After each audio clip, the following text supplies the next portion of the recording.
Come on, Ringo. This way. Welcome to Sequatchie Skies. Here's Ringo, arriving at the Tennessee Treetoppers Henson Gap launch on February 25th, 2025. Just in time for sunset and the planetary parade that's featured all 7 major planets visible at once in the early evening sky all week. We were surprised to see it blowing full sock, and later heard tales of paragliders getting up in light winds only to have trouble penetrating when velocity increased. Curly Dunn got high and reported challenges finding sink in which to descend, but was apparently able to land before dark. At least, he wasn't part of the early constellations we were seeing. Apparently, a tandem launching from a nearby site got high behind the ridge and had some trouble getting back out. Finally penetrated to the bluff, then got rotored, recovered, and eventually worked enough lift to clear the ridge and land in the valley. We'd love to hear this story in the instructor's own words, straight from the horse's mouth, so to speak. I was especially hoping to see Mercury, which I've never been able to spot, despite many efforts staring into sunsets. I was disappointed yet again on this occasion, but you can see Venus even in the video, shot with a camera not well suited for the assignment. Jupiter and Mars were obvious with the naked eye, but not so much with the camera. Hang glider pilot Tim Conover suggested looking for Mercury later, when it would be at its highest separation from the Sun between March 2nd and 11th, but I missed that window. However, I think we did see Neptune for the first time, just on the edge of the blue as sunset faded. There was good flying on March 8th and 10th. Jim Gibson sends this report on Saturday, March 8th. The wind finally backed off around 4:30 p.m. Central. Alejandro Albornoz was first to launch his paraglider from his front yard. That's the 3rd house northeast of launch on the bluff. Then Jeff Laughrey and his hang glider from the ramp. And finally, I launched my hang glider from the Burnside. Strongish, consistent lift with a couple of evening thermals that lifted to 1,000 over launch. Jeff and I had sweet landings in the LZ. I'm not sure where Alejandro landed. We lost track of him. He might even have gone for a mini XC. Kathy Lee sends this report on Monday, March 10th. Today was a beautiful day that the Lord made. It was a bit windy starting out, but around 2 Central I saw Curly launch and I was ready. Once I launched, it was ridge soarable with thermals mixed in. The thermals were great with 800 to 1,000 feet per minute lift. The lift was strong but super smooth. Several times I climbed to 4,200 over launch. Curly and I flew north to Buck's Knob and out over Dunlap and just all around. I really wanted to go XC to Lookout, but there was a wildfire on the ridge and the smoke was also drifting south. Suck Creek and beyond was totally socked in with smoke, and you couldn't even see Lookout because of the thick plume. So we just flew around here for about 2 hours and landed. Jeff St. Aubin flew later.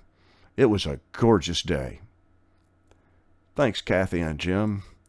Springtime is turning on, both the flying and the flora. I saw the first redbuds blooming on March 14th and the first primavera in the valley on March 17th. That means we should expect dogwoods about the equinox, with the week of redbud dogwood overlap after that. Of course, the beauty of blossoms in the spring is always accompanied by the ugly of severe weather.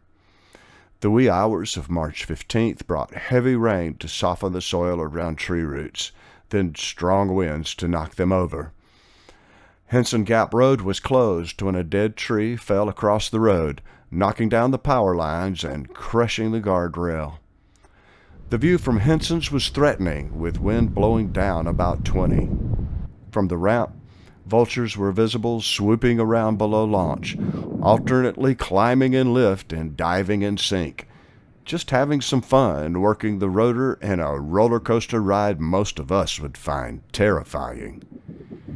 You'll notice telltales close together pointing in opposite directions, clearly indicating some of the turbulence in which they're playing.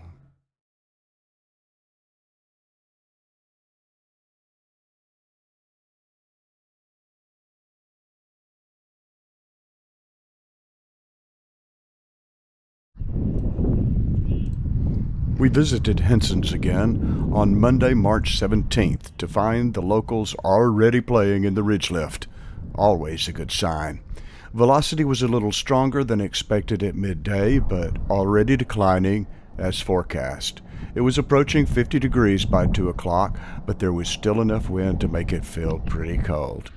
Once Ringo had checked launch conditions at the ramp first, like any good hangdog, he quickly noticed a tree topper setting up his hang glider. This is Jeff St. Aubin, newly elected to the Tennessee Tree Toppers Board of Directors for the 2025 term. Though we served together there, this is the first time we've met, and other than a Zoom meeting. How's it going? Good. Jeff St. Aubin? Yes. Dan Shell. Hi. Sorry I didn't Good get to back meet to you at your email. It's been swamped with stuff. No but, worries. As soon as I get, my plan is this week and next week is to get writing on my article Wonderful. so I can double dip. Yeah. And I just finished. The first goal is finishing my video, like editing all my footage, which I finished last night. Here Jeff's referring to his recent first-place win in the El Peñon Classic Race Sport Class hang gliding competition held in Valle de Bravo in Temascaltepec, Mexico, from February 16th to 22nd. We have solicited the story from him for this column and the Tennessee Tree Toppers newsletter branches. He's also preparing an article for our national organization, the United States Hang Gliding and Paragliding Association, and their magazine, Pilot. He's created a video, too, which you can find linked below, along with Air Tribune's report on results.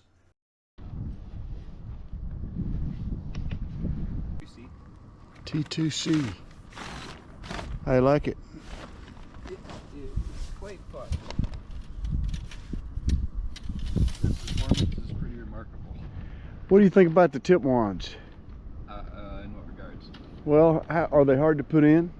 No harder than most other gliders. Well, it's pretty hard on my glider. Yeah, no, I'd say my Gecko's easier than all Will's wing gliders, Oh yeah? but this isn't any harder than like a Sport 2 or Sport 2. I'd say Sport 3s are easier than Sport 2s. Yeah, okay, But, yeah. Got a U2 160 and it's a beast. Yeah. Often makes me bleed. I've definitely had that happen.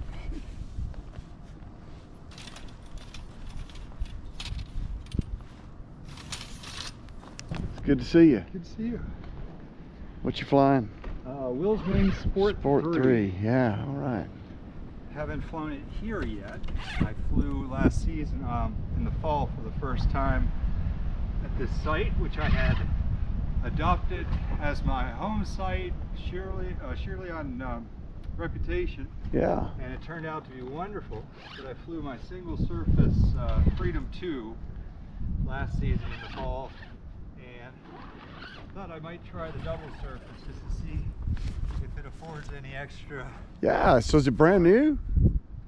It looks new. Oh yeah, all my equipment was pretty damn new. I knew I was retiring, so I bought a Sport 3, bought a new Freedom. I had the Freedom 1 version, and then I bought the Freedom 2. All right. So I should be good for many years. Yeah, right. I'm kind of thinking the same way. Are you flying here today? Not today. Are you a paraglider or a hang glider? No, hang glider pilot. Yeah, Yeah. all right, good. You proud. Where are you from, Paul? Born and raised in Pittsburgh, Pennsylvania, and then I spent 23 years in Raleigh and then retired, and the past couple of years I've just lived on the road. I Yay. sold my house and just, Nice. travel around. Sure. And I sort of adopted Chattanooga as my home. All It's my a good worldly place. Possessions are in storage in town. Uh-huh. Well, it's a good place. I like it. Well, I really like it here. I haven't really explored Chattanooga much at all. But yeah, I like the area. I like the people. I like the state. Yeah. Chattanooga area has a lot to offer.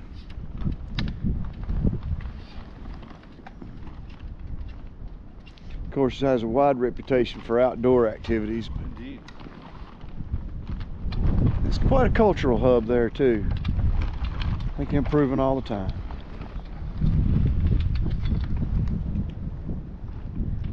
Have a good orchestra. Oh, I like it. Yeah. Yeah. I have to check that out one of these days when I'm feeling culturally deprived. Okay, an opera company occasionally. Yeah. I miss the opera, but I would like the orchestra. Improving jazz scene. Pretty good place. I am thinking about changing my residency to Tennessee. Mm-hmm. A lot of us have. I mean, I really don't live in North Carolina. I got an address, I got all Right. the documents, but I don't live there. Right, right.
Ringo generally protests restraint, like some pilots I know, but he's not very good on a Y crew, and he can be a distraction.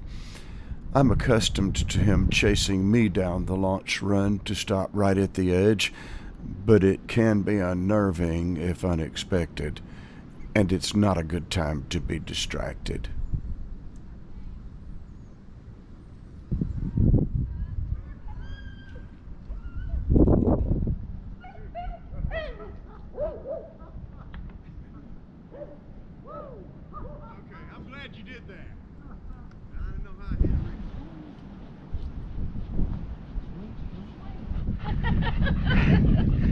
Kathy Lee Looking like a sea hag.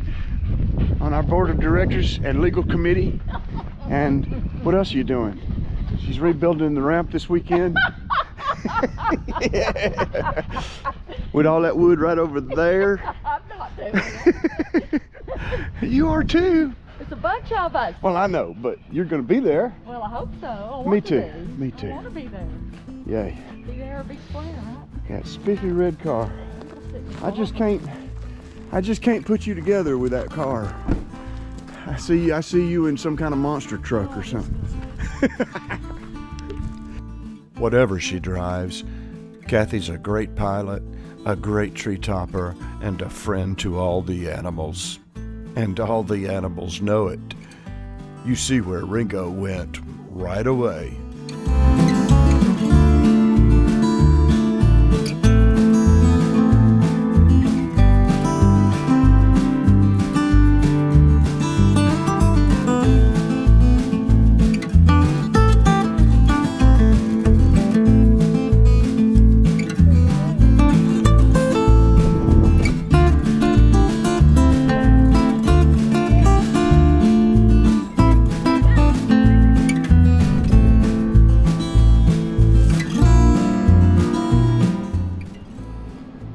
notice that Rigo doesn't protest at all when it's Kathy restraining him, just wags his tail happily.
In early spring, before the primavera climbs the mountain, there's a unique annual opportunity to work good convection that's a result of many factors, but significant among them, the rocky slopes of the Cumberland Plateau lining our valley are able to heat up more in the lengthening days before they're shaded by leaves. This affords arguably the best cross-country season and makes the free flight capital of the East a favorite destination among pilots at this time of year. Thanks for watching Sequatchie Skies. Please hit the like and subscribe buttons if you like what you see. If you'd like to see something else, let us know in the comments. Enjoy some great spring air over the Sequatchie Valley, and maybe we'll see you in the sky.